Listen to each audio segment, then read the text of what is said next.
योग दर्शन के सैद्धांतिक सत्र का आज जो है 55 भाग है। स्वागत है आप सभी लोगों का। कल हमने बाकी पीछे हमने दृष्टा, दृश्य, जीवात्मा, प्रकृति के स्वरूप को अच्छी तरह से जान लिया। फिर उसमें कल आया था कि संयोग। तो जिज्ञासा ये होती है कि संयोग का स्वरूप क्या है। संयोग एक शब्द आया था कल और संयोग के बारे में बताया भी था हम। तो उसी संयोग के बारे में महर्षि पतंजलि भी कह रहे हैं कि वो संयोग है क्या। उस संयोग के बारे में जानना जरूरी है, तभी हम समझ पाएंगे कि ये संयोग क्यों हो रहा है। और ये संयोग अनादिकाल से बन रहा है, ये संयोग आज का नहीं है। तो इस 23वें सूत्र में महर्षि पतंजलि ये कह रहे हैं कि स्वस्वामी शक्त्यो स्वरूपोपलब्धि हेतु संयोग, यानी कि स्वशक्ति, स्वस्वामी शक्त्यो, इसका जो अर्थ है, इसके शब्दार्थ को देखेंगे। स्वस्वामी शक्त्यो, इसका जो अर्थ है स्वशक्ति और स्वामी शक्ति। स्वशक्ति जो है प्रकृति को कहा गया है और स्वामी शक्ति जो है जीवात्मा को कहा गया है। ये ध्यान रखिएगा। स्वशक्ति प्रकृति को कहा गया है, संसार को कहा गया है, सृष्टि को कहा गया है, और जो स्वामी शक्ति है वो जीवात्मा को कहा गया है। बराबर। अब अगला इसमें जो शब्द है स्वरूपोपलब्धि हेतु। स्वरूपोपलब्धि हेतु, स्वरूपों की उपलब्धि का जो कारण है वो क्या है? संयोग। संयोग मतलब संयोग है, यानी कि इसका जो अर्थ होता है, पूरे सूत्र का जो अर्थ होता है कि स्वशक्ति और स्वामी शक्ति, स्वशक्ति और स्वामी शक्ति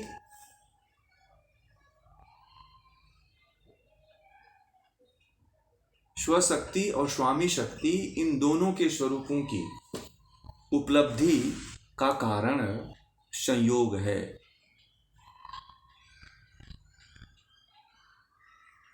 हाँ चलिए, स्वशक्ति और स्वामी शक्ति इन दोनों के स्वरूपों की उपलब्धि का जो कारण है, जो हेतु है, वो क्या है? संयोग है। ऐसा इस सूत्र में कह रहे हैं। फिर या तो ऐसे भी इसको कह सकते हैं, जो पुरुष है यानी कि जो जीवात्मा है यानी कि स्वस्वामी, तथा स्व प्रकृति, स्वशक्ति, स्वस्वामी, स्वशक्ति, प्रकृति जीवात्मा के साथ संसार के भोग करने के लिए जो संबंध होता है वही जो है संयोग है। जो प्रकृति का और आत्मा का भोग के लिए, भोग और अपवर्ग के लिए जो संयोग होता है वही जो है संयोग है। अब यहाँ पे अब हम इसकी व्याख्या करेंगे। अब ये समझने वाली बात है कि प्रकृति और प्राकृतिक पदार्थों के गुण कर्म स्वभाव। देखिए अब यहाँ पे मैं जो है इसकी व्याख्या व्यास भाष्य से करेंगे, बाकी इसमें तो सूत्र में तो बस इतना ही दिया है। तो व्यास जी ये कहते हैं कि प्रकृति और प्रकृति के पदार्थों के गुण कर्म स्वभाव तथा जीवात्मा और उसके गुण कर्म स्वभाव, इन दोनों के स्वरूपों के ज्ञान का कारण जो है संयोग है। जो ज्ञान है इसका जो कारण है वो संयोग है। अब इसमें स्वस्वामी के स्वरूप की उपलब्धि का कारण संयोग है। स्वस्वामी मतलब आत्मा के स्वरूप की उपलब्धि का जो कारण है वह संयोग है। स्व से प्रकृति और उसके पदार्थ की उपलब्धि होती है और स्वामी से जीवात्मा की उपलब्धि होती है। अब इसमें अज्ञानता के कारण, सबसे बड़ी बात ये देखिए, अज्ञानता के कारण मन, इंद्रियां, शरीर आदि विषयों में जो लिप्तता होती है, वह दृश्य जो प्रकृति है उसका जो नाम है, उसका प्रकृति का उसका जो दृश्य है उसका नाम वह भोग है। जैसे अज्ञानता के कारण हम क्या करते हैं, प्रकृति में, प्रकृति से जो उत्पन्न मन है, इंद्रियां हैं, ज्ञानेंद्रियां हैं, शरीर है, और इनके विषयों में जो हमारी लिप्तता है, इनके विषयों में जो हमारी संलिप्तता है, आसक्ति है, वह प्रकृति दृश्य है, यानी कि प्रकृति है, उसका नाम है, और उसी का नाम जो है भोग है। भोग उसको कहते हैं।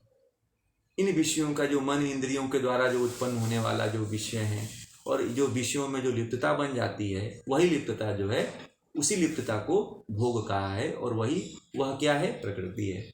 फिर जब अब ये तो भोग समझ में आ गया, वो मोक्ष क्या है, भोग और अपवर्ग, ये तो प्रकृति को समझना जरूरी पड़ेगा ना आपको। तो प्रकृति क्या है, जीवात्मा तो चेतन स्वरूप है, अनादि है, वो अज्ञानता के, अविद्या के कारण ही प्रकृति के साथ लिप्त होती है। अब मोक्ष क्या है, जब व्यक्ति को, जब साधक को शुद्ध ज्ञान, शुद्ध कर्म, शुद्ध उपासना से ईश्वर का साक्षात्कार जब कर लेता है, तो वह पुरुष अपने स्वरूप में उपलब्ध हो जाता है, अपने स्वरूप को उपलब्ध हो जाता है, और इसी को जो है क्या कहते हैं, इसी को मोक्ष कहते हैं। शुद्ध ज्ञान, शुद्ध कर्म, शुद्ध उपासना। देखिए मोक्ष कैसे प्राप्त होती है, इसको बहुत ध्यान देने वाली बात है। व्यास जी कह रहे हैं कि शुद्ध कर्म, शुद्ध ज्ञान, शुद्ध उपासना से ईश्वर का जो साक्षात्कार करता है, और जो आत्मा, जो पुरुष होता है, जो जीवात्मा होती है, शुद्ध ज्ञान, शुद्ध कर्म, शुद्ध उपासना से जो ईश्वर की उपलब्धि प्राप्त करता है, ईश्वर को जो प्राप्त करता है, वही जो अवस्था है मोक्ष की अवस्था है। भोग की अवस्था क्या है, बता दिया आपको कि इंद्रियां, मन, शरीर और इनके जो विषय हैं, इन विषयों में लिप्तता ही जो है भोग है। और मोक्ष क्या है, शुद्ध ज्ञान, शुद्ध कर्म और शुद्ध उपासना। ये तीनों आपका शुद्ध है, तो फिर आप जो है मोक्ष को उपलब्ध हो सकते हैं, नहीं तो मोक्ष को उपलब्ध नहीं हो सकते हैं। अब विशुद्ध ज्ञान, अज्ञान का देखिए, जो अब ये बात उन्होंने ये आगे ये कहा है कि हमारे अंदर क्या है, मनुष्य जो है, चाहे हम हैं चाहे आप हैं, हम और आप जो है, जो उल्टा ज्ञान है, विशुद्ध ज्ञान है, इस विशुद्ध ज्ञान के कारण ही क्या करते हैं, अब इस प्रकृति में फंस जाते हैं, इस आत्मा के साथ जुड़ जाते हैं, और जो प्रकृति है और आत्मा का जो संबंध है, दोनों अलग अलग हैं, उसको एक मान लेते हैं। उस संयोग के कारण, यानी उस संयोग का कारण जो है, जो मुख्य कारण है, वो क्या है, अविद्या है। अविद्या के कारण ही हम एक दूसरे से संयोग कर लेते हैं। अब शुद्ध ज्ञान से अज्ञान का नाश तभी होता है जब मोक्ष की प्राप्ति हो जाती है। जब तक मोक्ष की प्राप्ति नहीं होती है, तब तक जो है हम अंधकार में ऐसे भटकते रहते हैं। अब बात ये आती है कि महर्षि व्यास ये कहते हैं कि सबसे प्रमुख चीज़ तो यह है कि अगर कोई अज्ञानी है, कोई व्यक्ति अज्ञानी है, मान लीजिए कोई व्यक्ति अज्ञान में फंसा हुआ है, तो वो कैसे जाने कि वो अज्ञान में है, और जो प्रकृति से उसका संयोग हो रहा है, जो पुरुष है यानी कि जो आत्मा है, वो आत्मा को कैसे जाने और प्रकृति को कैसे जाने, कि प्रकृति हम कैसे लिप्त हैं, इन विषयों में कैसे लिप्त हैं। तो उसके लिए उसको जानना जरूरी है। जब तक वो उसको नहीं जानता है, तब तक वो लिप्त रहेगा, इन विषयों में हमेशा लिप्त रहेगा वो।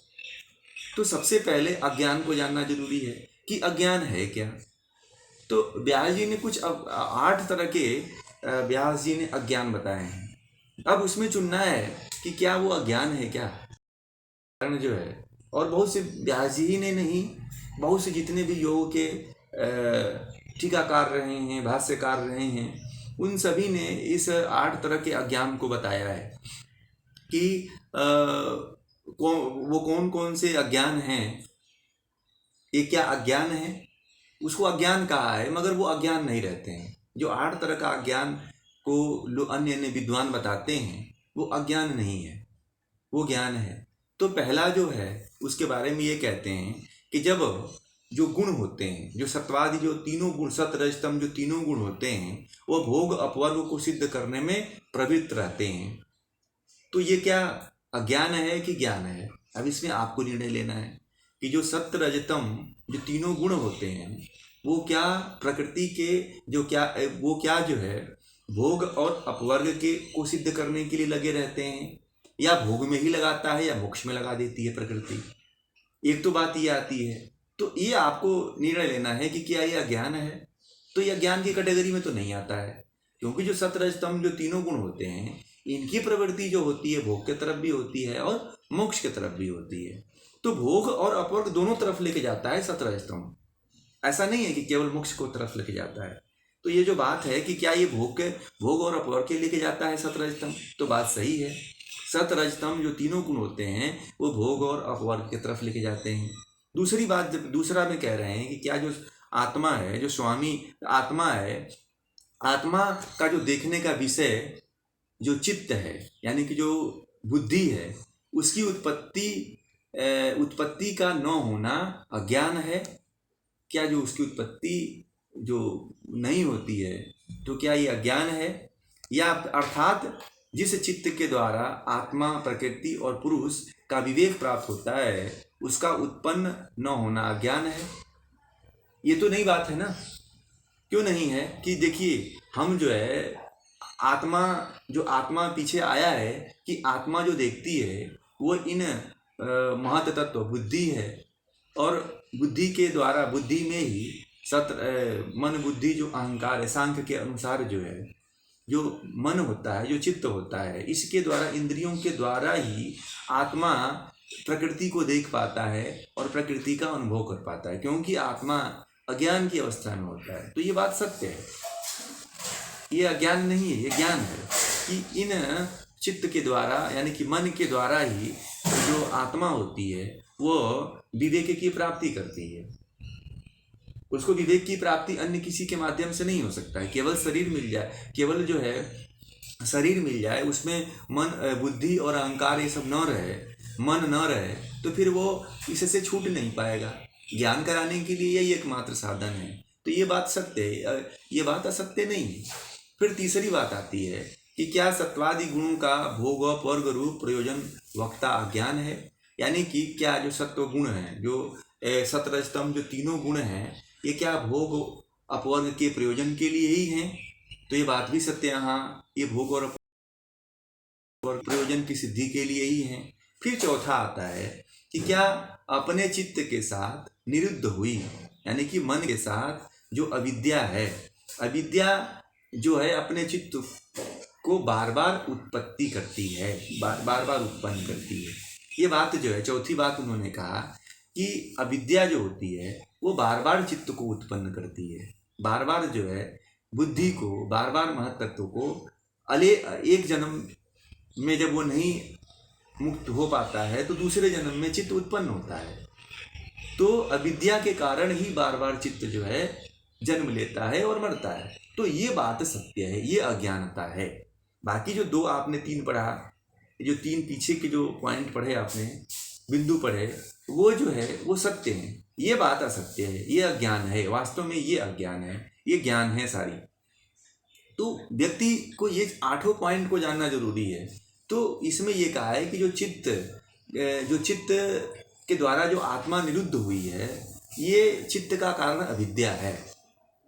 तो इस अविद्या से अगर कोई मुक्त हो जाता है तो फिर वो चित्त उसके पीछे नहीं लगता है, फिर चित्त अगले जन्म में नहीं आता है। बुद्धि, महत बुद्धि जो है पीछे वाले सूत्र में जो बताया गया था कि जब सृष्टि का प्रलय होता है तो फिर उसके साथ, उस शरीर के साथ वो बुद्धि लग जाती है, उस शरीर के साथ बुद्धि आ जाती है, चित्त आ जाता है, संस्कार आ जाते हैं।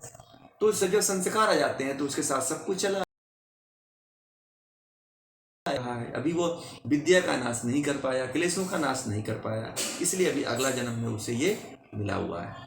फिर एक पांचवा जो पॉइंट बता रहे हैं व्यास जी कि क्या प्रलय की स्थिति समाप्त होने पर सृष्टि की स्थिति का बना रहना अज्ञान है?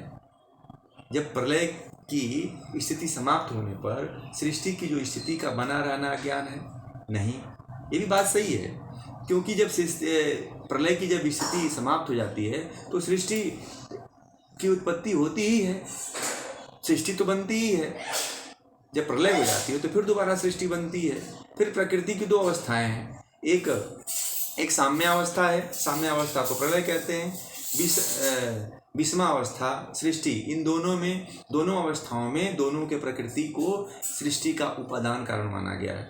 यानी कि साम्यावस्था और विषम अवस्था, प्रकृति की देखिए साम्य और विषम दोनों अवस्थाएं आती हैं।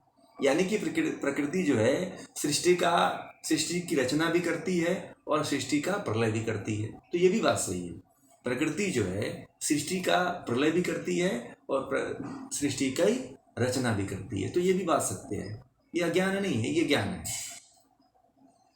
अब देखिए, कुछ लोग का यह मत है कि दर्शन शक्ति ही अज्ञान है। प्रकृति को ही कुछ लोग जो है जो आत्मा को ही कुछ लोग कहते हैं कि अज्ञान है। प्रधान की प्रवृत्ति अपने स्वरूप को जानने के लिए होती है, उसकी प्रवृत्ति अर्थात सृष्टि के बिना प्रकृति का स्वरूप जीवात्मा के द्वारा नहीं जाना जाता। बात सही है, अगर प्रवृत्ति न रहे, प्रकृति न रहे तो जीवात्मा अपने स्वरूप को नहीं जान सकता। प्रकृति ही जो है सहायक होती है जीवात्मा को जानने के लिए। बिना प्रकृति के कोई भी जीवात्मा अपने स्वरूप को नहीं जान सकती है। तो ये भी बात सत्य है। फिर कह रहे हैं कि प्रकृति जीवात्मा दोनों का धर्म अज्ञान है। प्रकृति और जीवा नहीं, देखिए जब प्रकृति और जीवात्मा दोनों का धर्म अज्ञान है, ये दोनों अज्ञान की अवस्था में है।